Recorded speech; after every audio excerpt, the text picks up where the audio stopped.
All right, let's talk the picks for the Xfinity series over at New Hampshire.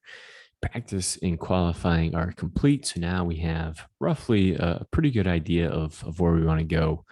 We will be posting the spreadsheet over on Twitter. It's at FastCarsFM. It is pretty late on Friday night. I guess technically it's early Saturday morning. But if there are any final tweaks, if there's anything I adjust in the morning, I'll post any final um, changes in the morning on our spreadsheet on Twitter. So just keep that in mind. So let's get right into it. It's a pretty interesting slate. There isn't necessarily a lot of attractive place differential plays, I would say. Everyone qualified relatively to, kind of where I see them running, during the race today. So I think it makes for a very interesting DFS day. I think there's a lot of different ways that you can go.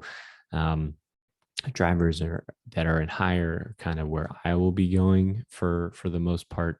And with drivers in medium as well. So looking at Byron, Gibbs, Gregson, and Algar in the expensive range.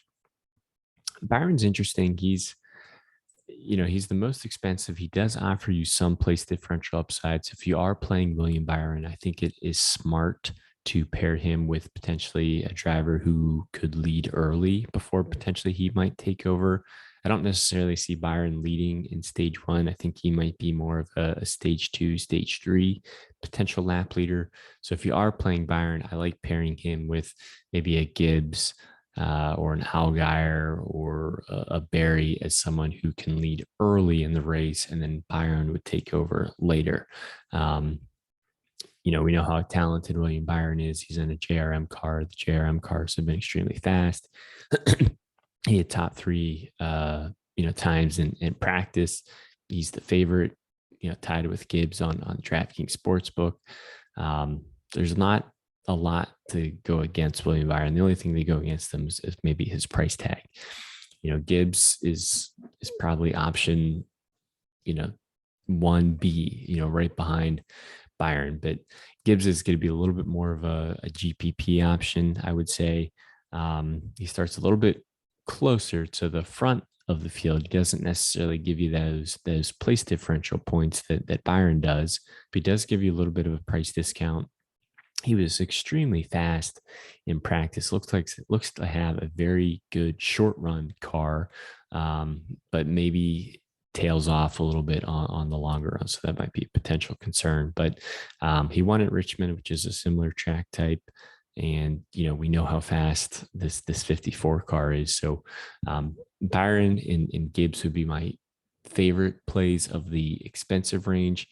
Can't play everybody, so I just don't really see myself getting to Gregson.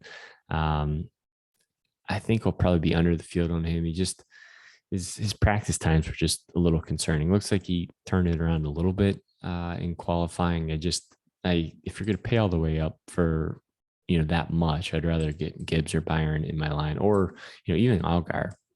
I mean, Algar had an extremely fast qualifying run.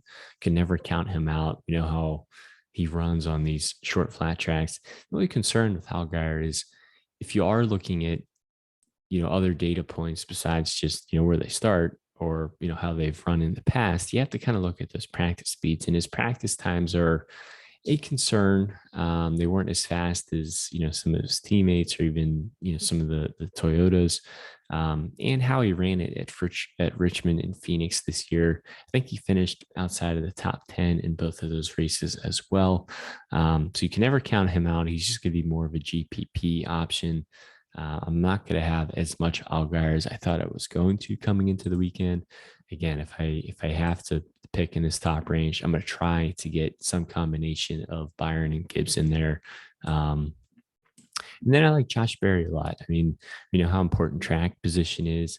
Berry is pretty, good at these short flat tracks. It's kind of his background. He laid down a really fast time in qualifying, even got into the wall a little bit, not enough that I think he'll have to go to the rear of the field or anything, but he's pretty cheap. He's easy to pair with a 10K driver, potentially two 10K drivers, depending on the type of lineup construction that you're going for.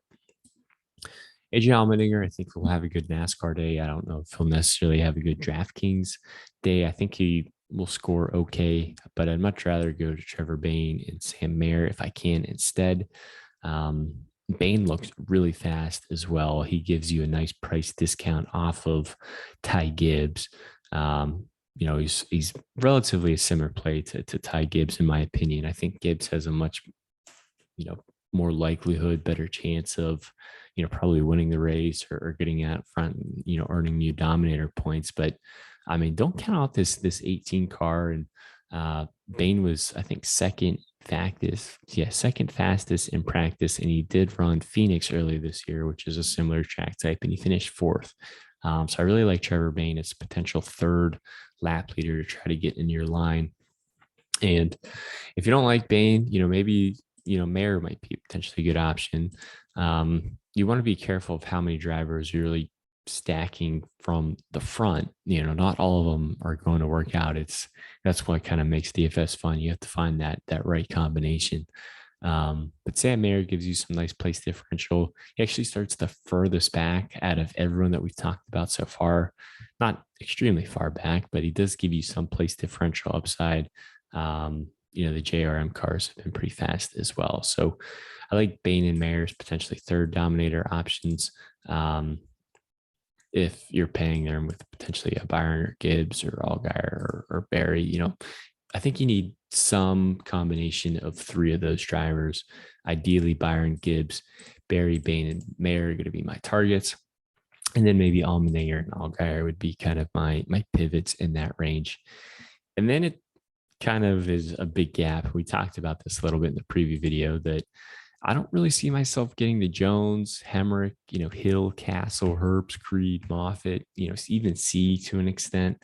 I'm not ruling any of these drivers out, but I just think you can build a better line with trying to chase those, dominators basically. And I'd rather, pay up a little bit for a driver I feel a little bit more confident in, and then maybe go a little bit lower on the slate to try to find value. And I don't want to, I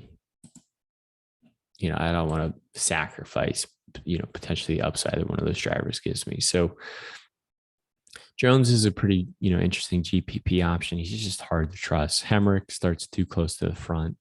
Austin Hill would be the first guy I'm somewhat interested in. He practiced, or he qualified right around where he practiced, but he did finish in the top 10, or I think right outside of the top 10. Yeah, it was top 10 at Phoenix and Richmond earlier this year. So I like that. Castle starts too close. Herbst would be a very similar play to Austin Hill if you're just trying to get different, in GPPs. I don't really see myself getting the Creed, Moffitt, or Sieg. I think they all, more or less will struggle to finish any higher than where they start, with maybe the exception of Creed. He's just been so inconsistent, and his practice times haven't looked great so far this year, or so far this weekend.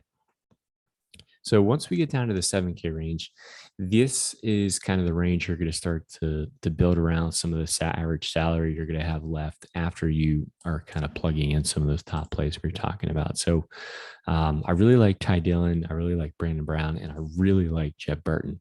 I think Jeb Burton is going to be pretty popular. He's pretty cheap. He starts in the second half of the field. He does give you some place differential. He finished right outside of the top 10 at Phoenix and Richmond early this year. So probably going to have a lot of Jeb Burton in my line. And then Ty Dillon and Brandon Brown are going to be two other drivers I'm looking to target out of this range. Ty had a top 10 car in practice. He's pretty cheap, easy to get in lines. Same equipment as, Reddick was in earlier in this year in that Xfinity 48. Was able to get to victory lane. I don't think Ty Dillon's going to win, but I think he has the potential to, finish 12th, 10th, 8th, and that'll be a good day for him. Same type of argument with Brandon Brown. He's another driver I can see finish, who actually did finish inside the top 15 at Richmond and Phoenix, and his practice times look pretty good. From there, I think there's a if you can't get Ty Dillon, Brown, or Burton in your line, and you won't be able to get all of them, the next kind of batch of drivers, I guess you could say, would be Snyder, Griffith, Clements, LeBay, and Yaley. Yaley can't really hurt your line because he starts, DFL. Till you're just praying that this car holds together. It's more or less an attrition play, and hopefully it stays together and he finishes 25th, or other drivers wreck out and he finishes 30th or something. So that's kind of what you're hoping for if you're playing Yaley. Otherwise, if you're playing LeBay, Clements, Griffith, or Snyder, you're kind of hoping for like a top 15 out of these drivers. So I think it's all possible. I'd probably say, I don't know. It's tough. Probably Snyder, Griffith, and Clements would be my favorite out of this range, just looking at practice times. But they all more or less look like basically the same play in my eyes. Don't really see myself getting to Vargas or CJ. Mason Massey's going to be another guy I'm pretty interested in. I didn't have great practice times, but if you look at the similar track types so far this year, he's either finished in the low 20s or the very high teens. And that will give you, roughly positive 10 place differential points if that happens, in addition to, potentially, the points you're getting for finishing there. And he's pretty cheap, easy to fit in line. So I like Mason Massey. And getting down to the punt range, I don't mind Joe Graff. I'd much rather play Mason Massey if I can, but Graff actually showed some decent practice times. He's a driver that's going to be hard to trust. I'd much rather go down and try to plug in David Starr, who I think is a little safer, is basically in the same equipment. I think will be a little bit more reliable, gives you a little bit more of a cushion price-wise and place differential-wise. And then if you really need, some bottom of the barrel, salary relief, again, we talked about him in the preview video. This could be Howie DeSavino down there. Very kind of similar to JJ Yale, except he's extremely cheaper. He's basically just a pure place differential attrition, stay on the lap and stay on the track, clock laps type of play. We know this equipment is decent. I don't necessarily think he'll have a mechanical failure. It's just, does he have a driver error? And do you see a lot of the cars potentially having issues? So those are going to be kind of the plays I'm going to.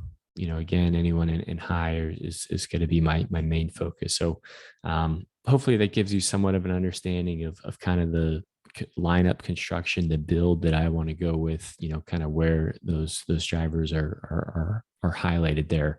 Like I said, it is rather late, so I'll tweak anything and post it in the morning. It's at Fast Cars FM. But otherwise, once the Cup guys are done with their practice and qualifying, we'll get that video recorded and post it for everybody. But yeah, good luck today, guys.